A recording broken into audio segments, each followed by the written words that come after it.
Hello, I'm Linda Valentine, Executive Director of the General Assembly Council, the mission agency of the Presbyterian Church USA. I've had the joy of meeting with thousands of Presbyterians like you all over the country. Three subjects come up time and again in our conversations: our commitment to international mission, what we believe as Presbyterians, and what we're doing about evangelism and church growth. Tom Taylor and I often talk about these too, and I've asked Tom and some of our colleagues to speak with you about these important subjects that are central to how we witness to the gospel.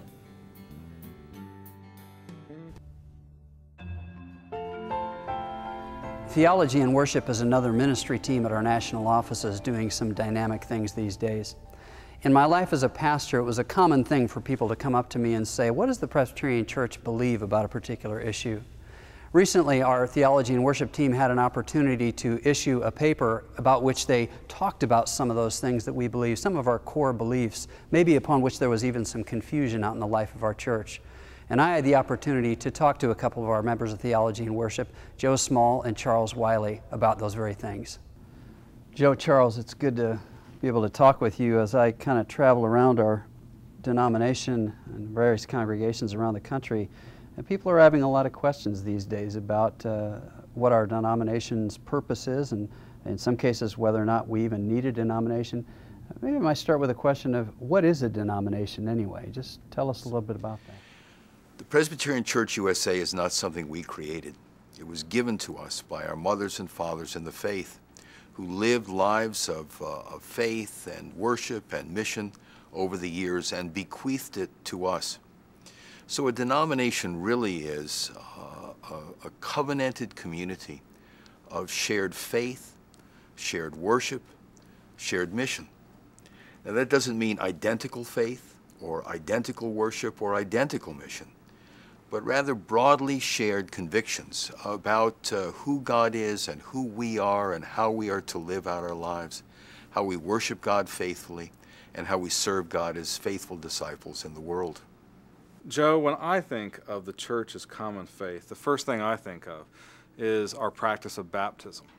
When we baptize people, we confess the faith of the church's one holy, Catholic, and apostolic faith, and we do so by saying the Apostles' Creed. The Apostles' Creed expresses the church's faith throughout the centuries and is therefore a guide to the church's common faith.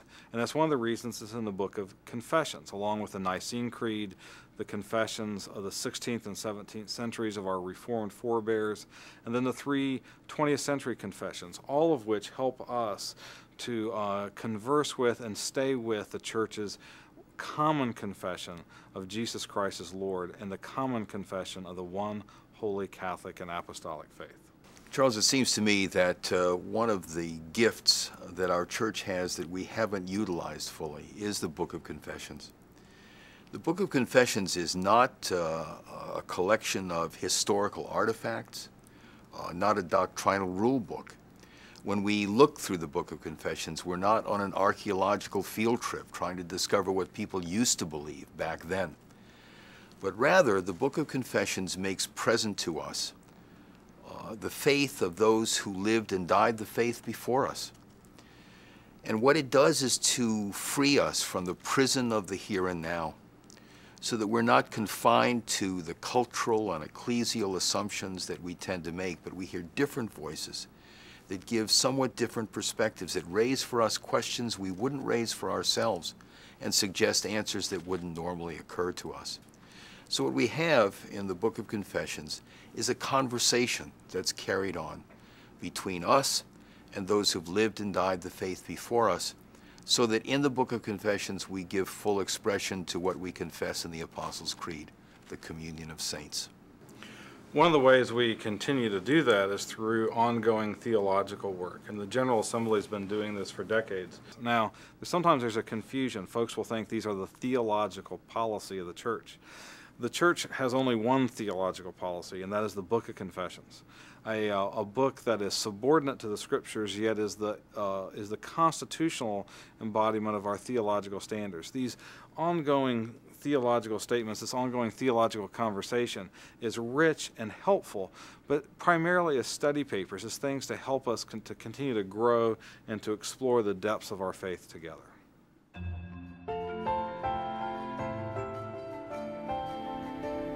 One of the questions that people have asked a great deal about is the core of what we believe. Sometimes they phrase it in terms of essential tenets. What is really the essence of what we believe? I take it that that's what they're asking.